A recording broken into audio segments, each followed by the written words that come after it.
My name is James Williams Jr., and this is Kung Fu Habit number 2. Now, as you guys know, I'm the biggest Mass Effect Andromeda fan ever. I put up a video about DLCs and trying to save the game and all this other stuff, and so this is what this is going to be about. This is going to be my multiple theories in Mass Effect Andromeda. Alright? So I put up a small thing about it last night, and the small turned out to be a little bit longer than I thought, but I didn't get to hone in on the things that I want to talk about. So, first thing I want to talk about is we should make a DLC specifically about Alec Ryder and call it N7 Day, like when the game was released on N7 Day, or at least when the process of getting the word out was released. So let's get that out there first. And basically, the DLC you could be Alex Ryder for maybe 2 hours or whatever to do everything that he done in his life leading up to the initiative. Hunt for the materials to make the SAM implants. Get in touch with your wife. Maybe have a sex scene with him and his wife.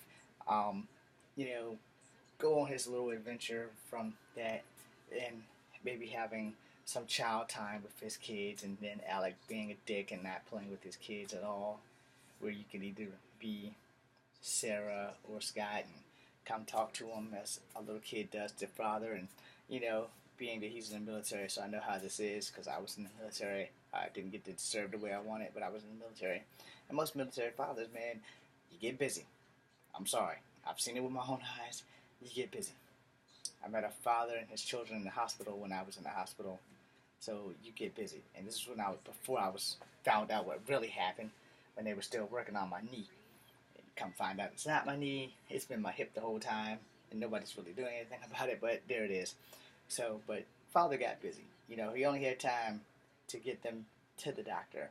And after the doctor seen them, he said, look, you guys got to give me a call because he was stationed at Fort Benning, Georgia. He was a high-ranking NCO, and then he had to go. So he got the kids to the hospital, and then he went, and by the time they got me, he was coming back. So, like I said, hurry up and wait is no fucking joke. So, you can have that with Alex Ryder, and then you can, differentiate and make him have some kind of adventure after first contact.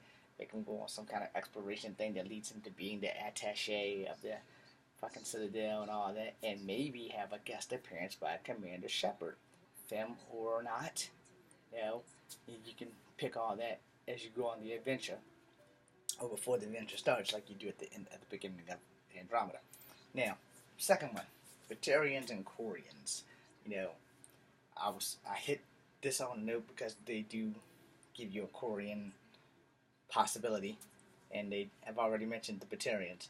So, you can do the Quarians and Batarians in the DLC where there are no humans, and you can play a Batarian or a Quarian, or make it two-player, and you can play both, or make it optional, like that last Resident Evil, not the one where you're in first person, but the one where you're Chris or Leon, and tie the story together. You could do that. That would be awesome.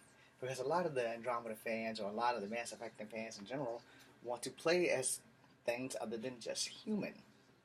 Hint, hint. Now, a third, fourth, and fifth DLC that I talked about. One, I talked about collectors. I talked about Lost Geth. I talked about Lost Protheans. And maybe some Lost Angora.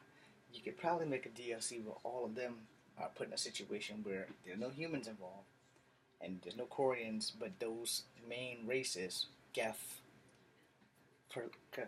Protheans, Collectors, and some Angora, are all forced to work together to save themselves while they're in some far reaches of the Helios cluster, and maybe have the Quarians bump into them and save them, and add all this stuff into the Quarian DLC.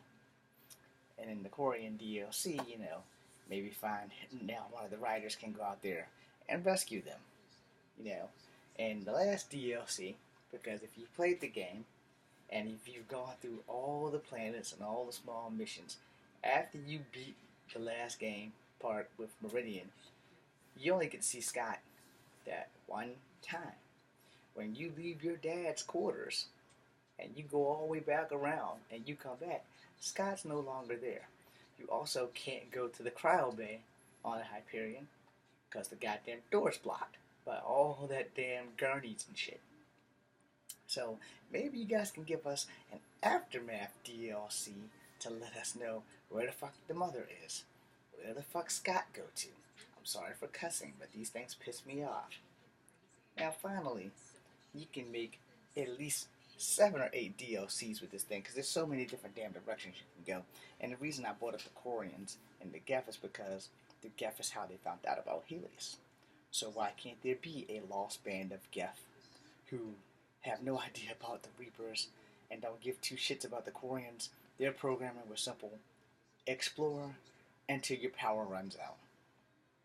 And let's say that the Geth came in 600 years ago, and the remnants are the descendants of the Geth. And as the Geth started to fade out, they started downloading themselves into remnants and forgot who they were, trying to find a way to build a new power core to get back their Geth bodies. Since their Geth bodies seem to be a whole lot more efficient than a body that only has 2 legs and runs around and spits out grenades at you, they turn into a little floating thing that tries to kill you. Anyway, hope you guys enjoyed this video. I'm James Williams Jr. This is Kung Fu Epic number 2. Be seeing you. And enjoy my PSAs.